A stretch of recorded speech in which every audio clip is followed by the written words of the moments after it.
Hello and welcome to Artificial Intelligence in the Public Sector, AI and Acquisition, the sixth episode for our third season, produced by GovExec TV in partnership with the National Academy of Public Administration and ACT-IAC, the American Council for Technology Industry Advisory Council. I'm your host, George Jackson.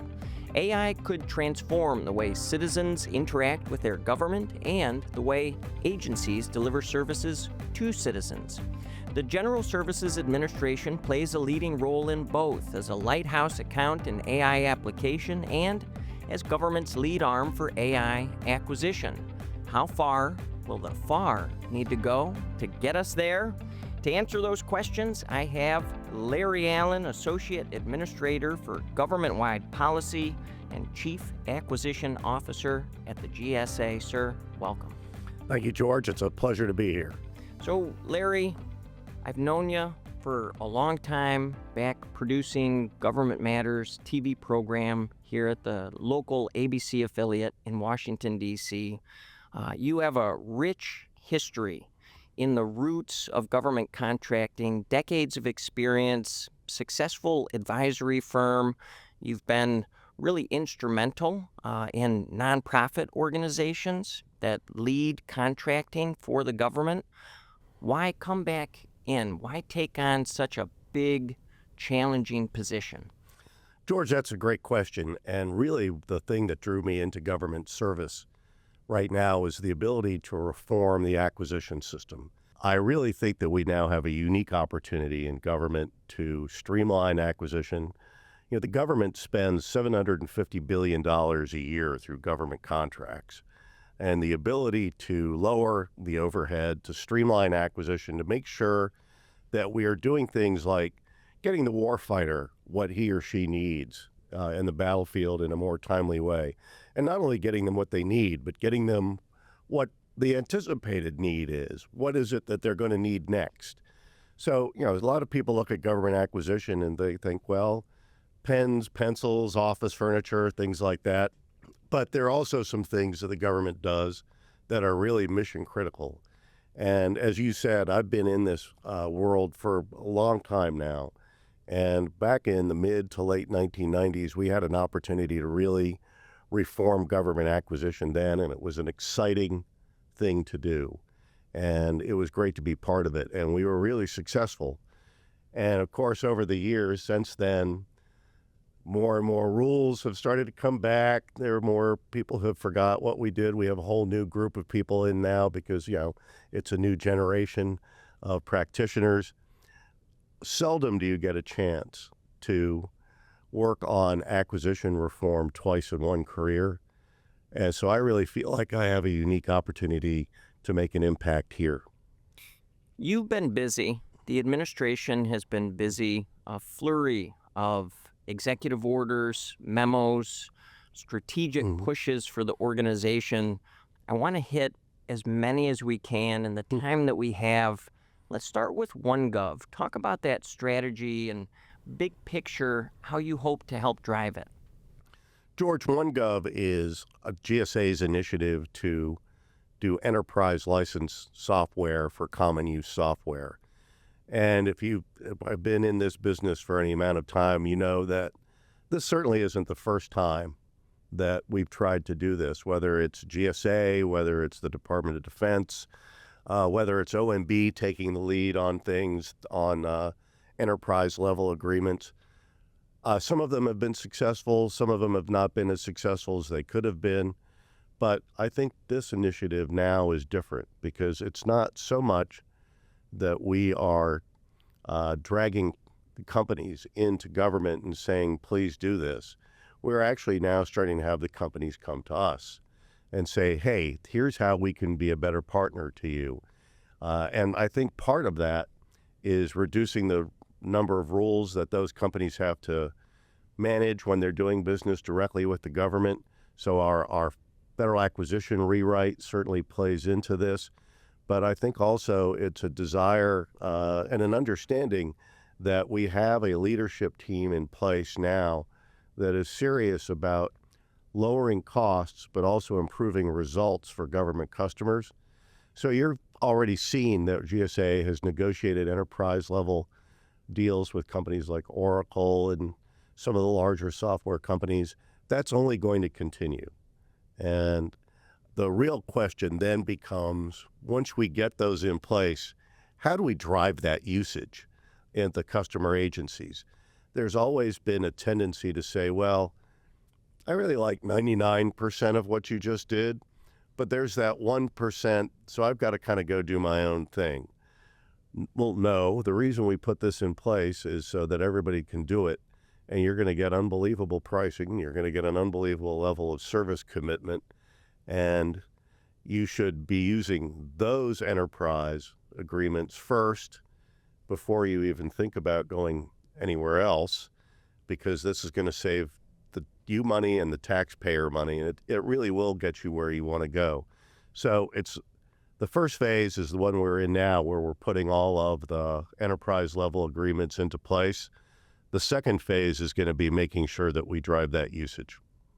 A big part of that push or galvanization of forces runs through something that you've been an expert on for years: government-wide acquisition contracts, or GWACs, multiple award schedules.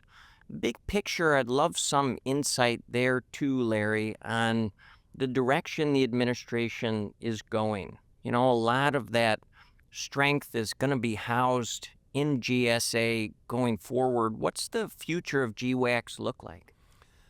George, I think that's a very fair question. We are back in a time, again, where not so much GWACs themselves, but the proliferation of indefinite delivery, indefinite quantity, multiple award vehicles means that both government and industry are having to bear an overhead burden that they shouldn't have to bear. We're back to having companies, and again, it's not just really limited to GWACs, because there are only a few of those, but there are similar contracts that look and feel like a GWAC, they're just not formally called that. Sure. And the result is you've got companies who have many of the same offerings on multiple contracts. They bid on these contracts. They have to manage these contracts. And what does that do? Well, that means that the government pays the price for industry having those multiple vehicles. Also means that government agencies have to manage each one of those vehicles. So I think one of the things we're looking at here very seriously is consolidation. How do you consolidate the number of indefinite delivery, indefinite quantity vehicles? And that's going to include government-wide acquisition contracts. So looking at things like, we have the GSA multiple award schedule. Inside GSA, we also have our Alliant IT program that's proven to be very popular with customer agencies. We have the Polaris program for small businesses that is just about ready to get on the football field and see some action. We also have our Oasis Plus contract for professional services, as well as some specially tailored contracts for 8A and service-disabled veteran contractors. We're going to take a look at that entire portfolio and see what makes sense. How does it all operate? Are there opportunities to integrate this? Opportunities certainly to get efficiency, but at the same time ensuring that we retain fair opportunity for small disadvantaged businesses, for service-disabled veteran-owned businesses, because we understand that those are important constituencies in government contracting. So obviously we haven't gotten all the way down that road yet, but we want to go down that road, and we want to figure out what the best solutions are so that while we're being fair, we're also keeping in mind that the reason government acquisition exists is to serve the government customer. And doing that in a better and more efficient and more cost-effective way is our primary goal. Some of the skepticism that I've heard and seen about that consolidation push is from people who say, this has been done before. I mean, how would you answer that? What's the discussion like internally relative to, here's how things are going to be different this time around. Here's how things are going to be more successful this time around? Well, I think that comes from leadership. First of all, we have the president's executive orders that are our marching orders on acquisition consolidation. and on redoing acquisition regulations. So we are speaking now to fulfilling a presidential executive order. That's a definitive set of marching orders, George. We also have a leadership team that is exceptionally dynamic. They come in without really having worked in government before, but with an idea of business efficiency and driving that value for the taxpayer. So it's a different team than we've ever had before to drive these changes and driving them in ways that are sustainable. Stripping down rules, stripping down contracts, and solidifying things, reducing overhead so that we don't go back to the time, really late 1980s, when GSA did all IT acquisition for everybody. We're not going to do that. But we are going to do the things that make sense to drive those common use technologies across government. And GSA is going to be the buyer and provider of choice of those solutions, not just in terms of the contracts, but in terms of the acquisition services we provide to our customer agencies. I want to shift to AI shortly, but I have a brief follow-up relative to this.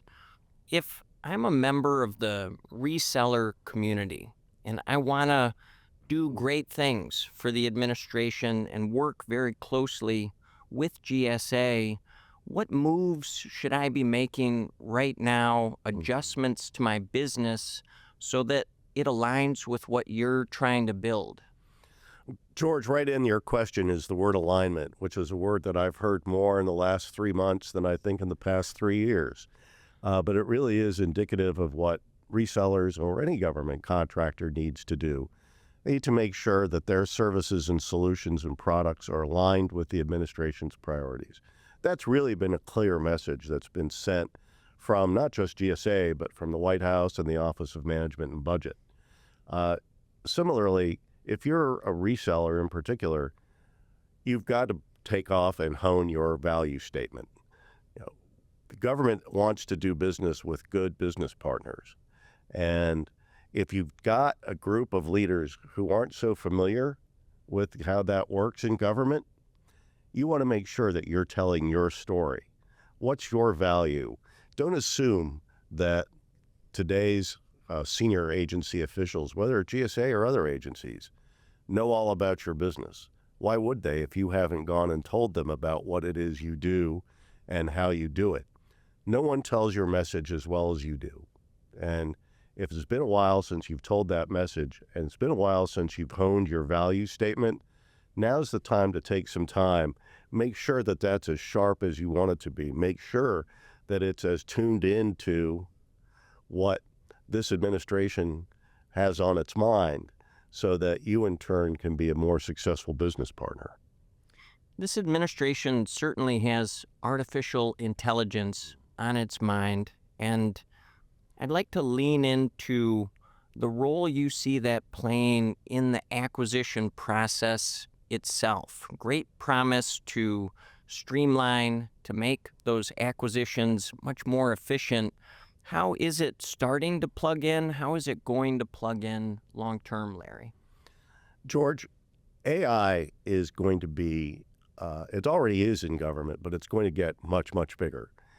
If you look at the people that we've brought in, not just to run GSA, but to advise in other agencies, they all have a technology background. They all are more used to working with AI already than anyone in government is. So whether it's building a new acquisition system, whether it's synthesizing comments for a public comment period, whether it's building a new way to develop government documents, those are just a couple of examples of where you're going to see AI used. But there's a presumption, George, among GSA's leadership in particular, that AI can be used to assist the workforce in a wide variety of our missions, whether it's contract writing, whether it's helping develop the next generation of cloud solutions, whether it's better managing the federal real estate portfolio, because that's a big part of what GSA does. You're going to see AI become an integrated part of what our agency is doing.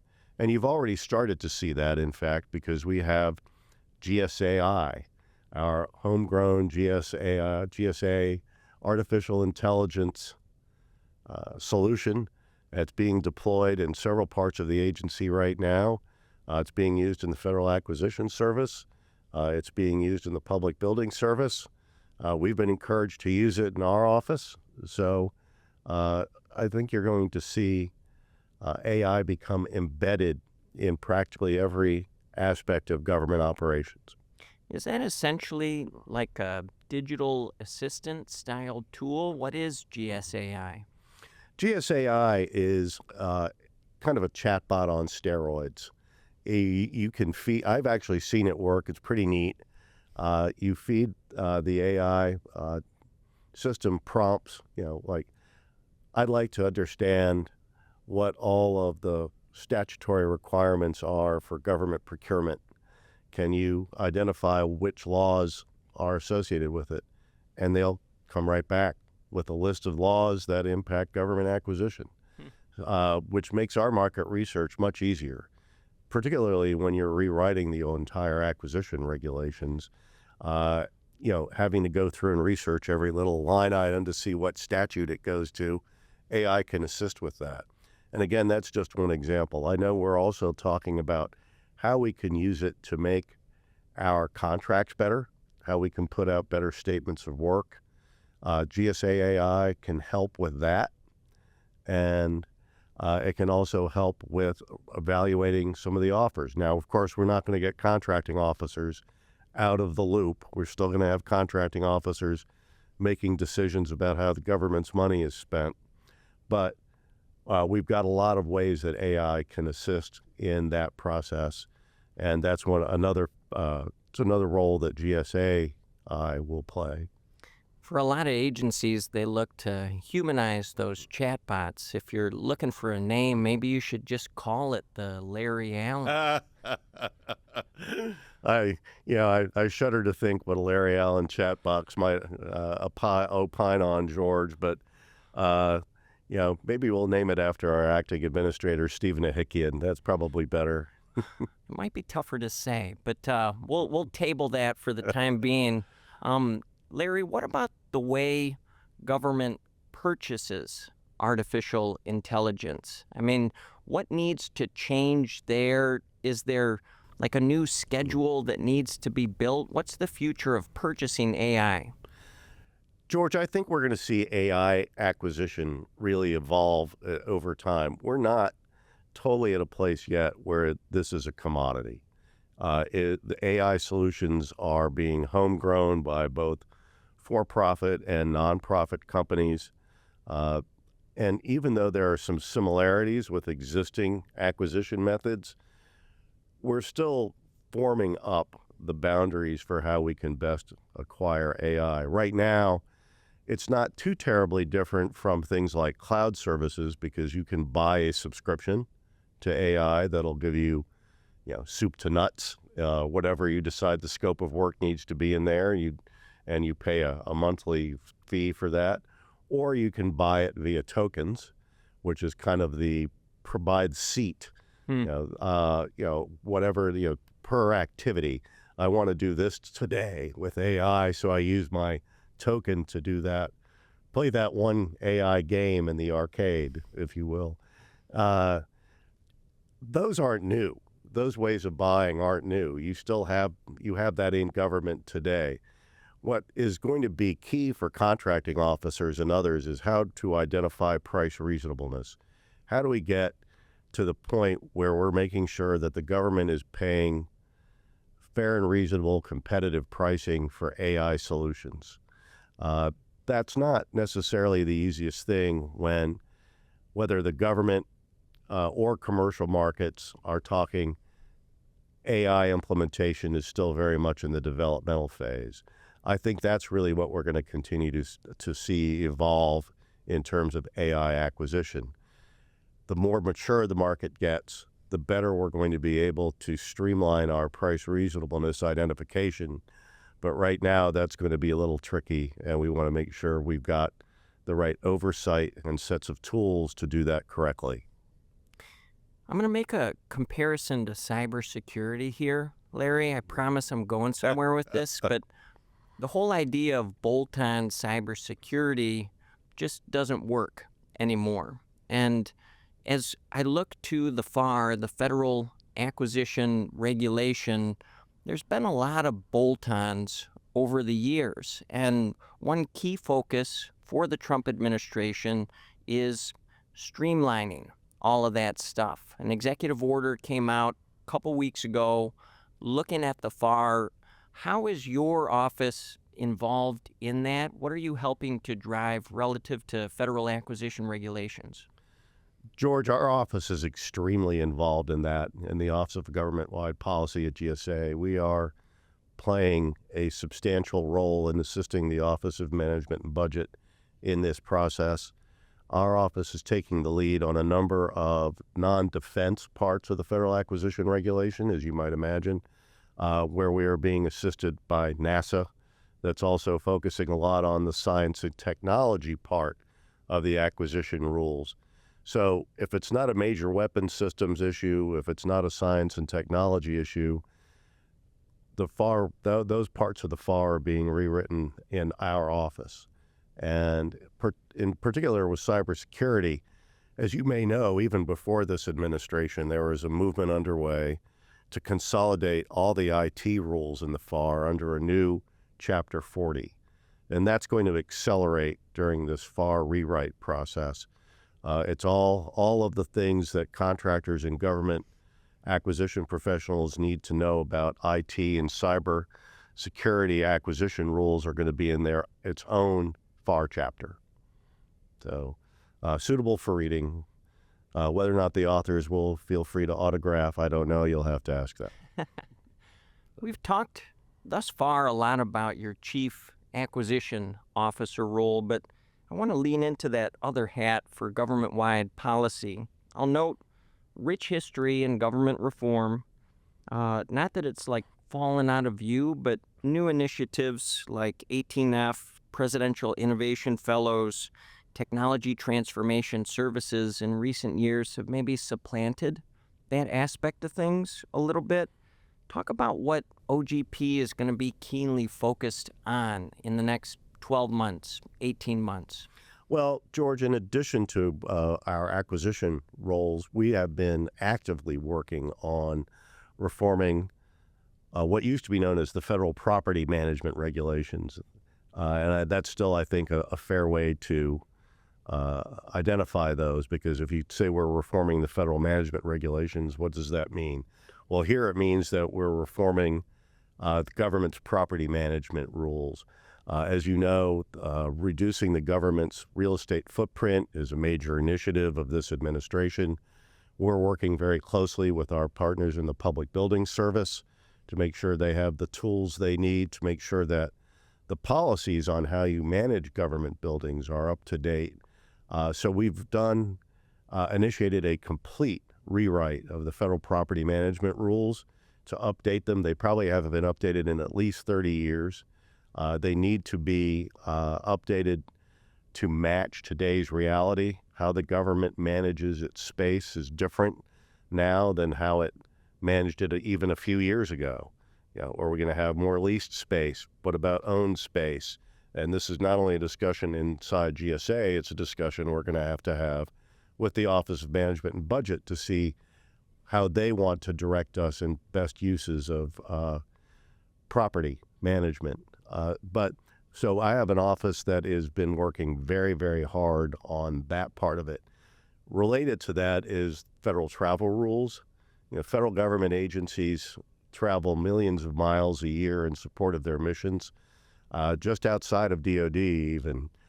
So the government is a major consumer of federal travel solutions, and how we do that and how we ensure that we get the best value for the taxpayer from those solutions is something that I have an office working on right now, making sure that it's updated. Do the existing contracts meet the need? And we're working very closely on that aspect with the Federal Acquisition Service that owns those contracts to make sure that if everything is as up to date from a policy and regulatory standpoint as it can be, so that they can in turn put 2025, 2026 solutions in place to meet the needs of the marketplace, the federal marketplace today. Who do you see as your key partners in helping to drive the initiatives that we've discussed so far? Is it OFPP, the Office of Federal Procurement Policy? Is it the Hill? Is it the nonprofit community? Is it contractors themselves? I mean, you know better than most that this is a community built on partnerships, on communication. Who are your key communication partners? George, ultimately, I think we'd like to talk to all of those people, all of them. Today, we are talking more inside of government, specifically in the executive branch, although we do have people on staff at GSA who talk to Capitol Hill every single day, and that's a good thing. We want to make sure that we're keeping the lines of communication open with our congressional counterparts. But we're working not just with the Office of Federal Procurement Policy, although we work with them on a daily basis, but with the management and budget parts of OMB as well. What's our IT spend? What does our IT spend need to be? How do we support things like all of the federal advisory councils that operate in each government agency, and there are multiple ones in each government agency. So a key management focus for us and a key partner on that front has been the Office of Management and Budget. How do we want to support those? How are we going to support those advisory committees moving forward? So inside GSA, I think communication is particularly good and also very important to keep it that way, because the Office of Government Policy, my office, really plays an integral role in how both of the key services perform their missions. So whether it's the Public Building Service and making sure that they have the right tools to manage government buildings, whether it's the Federal Acquisition Service, making sure that they've got the right tools and right processes in place to manage their contracts and put new contracts in place, we have to be in constant communication. What we want to do is we want to bring industry in, and I think you'll see us doing that in several areas over the next couple of months, bringing industry more into the process. And when I say industry, that includes things like nonprofits. It includes the legal community, the Bar Association. We want to make sure we're hearing their voices. And by the way, customer agencies also have a funny way of making sure they tell you what's on their mind. So we want to make sure that we're listening to that as well. I want to close with a pivot back to artificial intelligence. My guest next week is going to be Congressman Don Beyer of Virginia, who helps to lead the House AI Task Force. And recent legislative pushes relative to AI, they focused on a range of issues. Data privacy is a big one, spread of non-consensual deepfakes, civil rights protections. But the promise of artificial intelligence really isn't something that Congress has taken up in a meaningful way. Just from your perspective, do you feel like folks are focusing too much on that risks of AI, edge of the sword, as opposed to the promises of artificial intelligence to do what we've talked about thus far, streamline things, make government more efficient, save money, act as a force multiplier for the individuals in roles like contracting, where it just takes so much in your brain to do a super effective job? Are we focusing too much on the risks, not as much on the potential of AI? George, I'm not sure that we're focusing too much on risks. I mean, you do have to account for risks, and you do want to make sure that you're using AI or any other technology in a secure way, whether it's cloud or anything else. And you want to make sure you've got the right cyber protections in, because you don't want to have a deep fake AI actor suddenly get into your systems, and now you've got some real problems. On the other hand, I do think that government does need to use AI more. No one in government likes to be the first to use most technologies. We've seen that it took a long time for the government to adopt cloud computing, for example. Many steps. And once the first 2 or 3 agencies tried it and the cloud didn't, come down with thunder and lightning on it, it was okay for everybody else to use it too. I'm hopeful we'll see the same thing with AI. We'll see agencies having success stories with it. In fact, there are already some smaller scale success stories. And what I'm hoping is that we'll see is that those success stories will breed and help create a culture where AI use is more normative and more like it is used in the commercial market. Now, it's never going to get to be like everything's being done in the commercial market, nor should it. The United States government has to have protections in place in order to ensure that its systems remain secure. But is there a tremendous amount of upside potential to make more use of AI? Absolutely. And I think we probably welcome input from the Hill, from industry, from whatever other stakeholders we have on how we can integrate AI more effectively into government operations. Larry Allen, Associate Administrator for Governmentwide Policy and Chief Acquisition Officer, General Services Administration. I learn so much every time we talk. Thanks for being here, Larry. George, thank you. It was real fun. And thank you, our audience, for tuning in. I hope you're as excited as I am to continue exploring AI in the public sector. Join us next week, Tuesday, May 27th, same time, same great place for Episode 7, AI and the Congress, to learn how Congress views AI and thinks about its potential. For GovExec TV and our Watergate studios in Washington, D.C., I'm George Jackson. Have a great day. Welcome, everybody, to the 4th Annual Evening of Honors in Washington, D.C. at the Anthem. Let's meet some of the Fed 100 award winners, some of the folks here just to celebrate their remarkable achievements. It meant a lot because it represented all of the teams that I got to work with in my career. I think it's a testament to being part of amazing teams in the federal government. Well, it's a fabulous representation of all the people who work so hard in the public service, and nowadays the more we can celebrate them and celebrate the service that they have, that's really what it's all about.